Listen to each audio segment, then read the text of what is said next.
Hello, I am Dr. Ahilasamy from Chennai. I am going to demonstrate a right-sided unilateral multiple AC polyps in a 21-year-old female patient. You can see the CT scan images. This is axial, coronal and sagittal images showing the right side of the polyp, which is hanging into the choana and into the nasopharynx. I am taking this patient under local anesthesia. This patient has a very narrow nasal cavity. In spite of that, and being a 21-year-old female, still I am taking under local anesthesia because of the field quality during surgery will be wonderful. Many ask what camera you are using. This is a Spice Stores camera. You can see the bulky inferior terminate on either side. Very narrow nasal cavity. Hardly you can see the polyp or working space. So, first step is to decongest the nasal cavity with a solution of 4% lignocaine and adrenaline in the ratio of 1:1. I dip the pack in 10 ml of adrenaline and 10 ml of 4% lignocaine and decongest. Repeatedly pack and use a small elevator to press into the crevices of the middle meatus, etc. to get a good decongestion. And you have to harvest working space. Otherwise, you can't work under local anesthesia or general anesthesia, whatever it may be. Patiently, you create work and create space. Wait for a few minutes, again, repeatedly pack and decongest. Remember, this is an edited video. Even though this is a young girl, 21 years, the BP during surgery was 168, 164, 76, pulse around 65. We give an dexmedetomidine and fentanyl as IV sedation. Remember, we take it under moderate sedation. We don't oversedate the patient. That is very, very important. Always cover the eyes when you are doing under local anesthesia. Patients will be very apprehensive.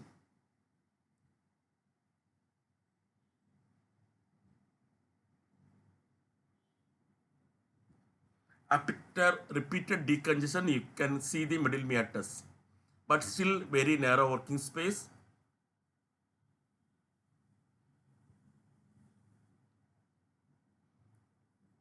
Even the pack is difficult to remove with the Blackesley forceps.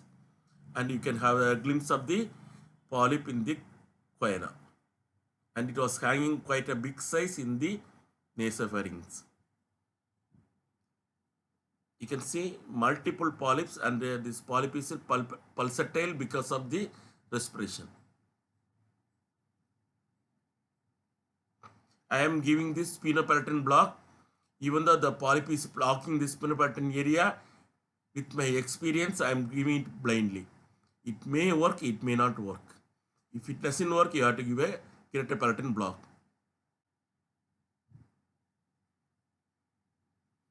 I could get a good blanching so that it will work, and I will proceed without giving a greater palatine block. Nice sphenopalatine block. Here we are done. Since less working space, I am just lateralize the inferior terminate with the elevator. This one polyp coming through the accessory ostia in the anterior fontanelle. Couple of polyps coming out through the posterior fontanelle in this case. Very gently lateralize the inferior terminate to get still more working space. I am taking out the polyp with the Blackesley.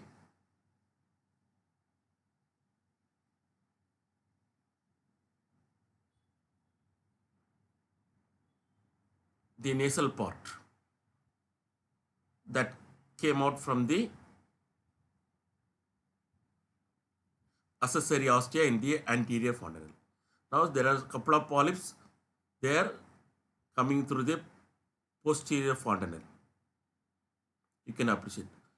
See the field quality, hardly any bleeding.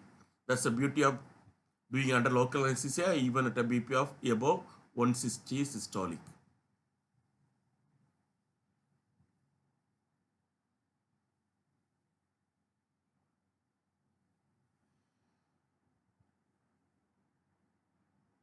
Patient is very cooperative, comfortable. Now I am doing an MMA with a Nagashima's backbiting forceps.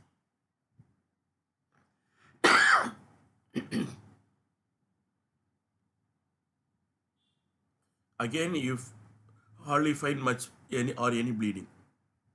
Widen the MMA quite big enough, but I will not remove the upper two-third of the uncinate. This is called mini FESS. Only an MMA by taking the lower one-third of the uncinate and creating a big MMA. That's the coronal part of the polyp that has come out through the posterior fontanelle. I am taking out with the Blackesley forceps. You can use lux, but I hardly use lux. This one polyp came out, another one still in the corona.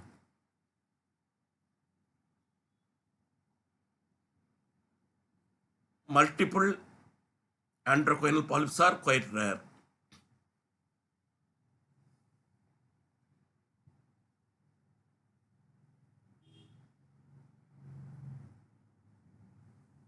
Now the nasal cavity and the corona has been cleared. The next important step is remove the polyps from the antrum, which are the attachments. Unless you don't remove it, there will be 100% recurrence. If you remove it completely, there is no chance of recurrence. I am using a shaver now to take the polyps which are just protruding and little widening the MMA. One more spinal pattern block I am giving. Already the patient is comfortable and the previous block works. Still after removing the polyp, I can see clearly the spinal pattern area and give a correct block. So next step is to put a roller gauze soaked in 4% lignocaine and adrenaline and press it and decongest and see the attachment of the polyp.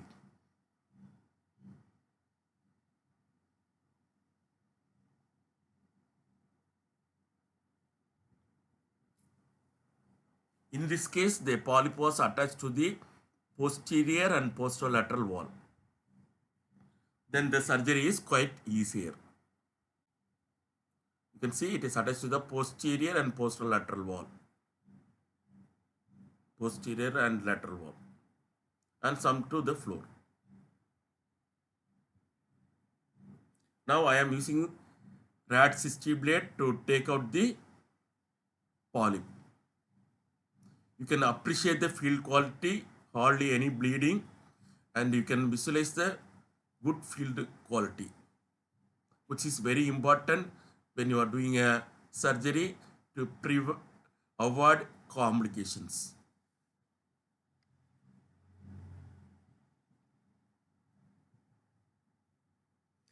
We don't pack the nasal cavity after any nasal or sinus surgeries and discharge the patient on the same day as daycare procedure. The results are very good and you don't get a postoperative bleed if you don't pack the nasal cavity. See how beautiful the MMA and the antrum and everything, hardly any remnants. Just with a 70A view.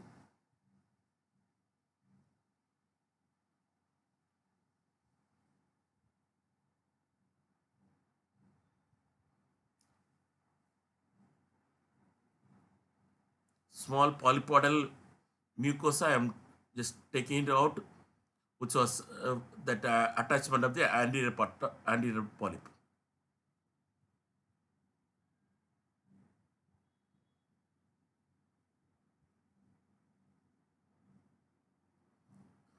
Patients will not have any pain when you give good sedation, moderate sedation, and good block, and no packing. They'll be very happy. Postoperative nasal pack is one of the most painful things. Some edematous mucosa from the floor has been taken out with a long lacustrine. Now this is the 0-degree view.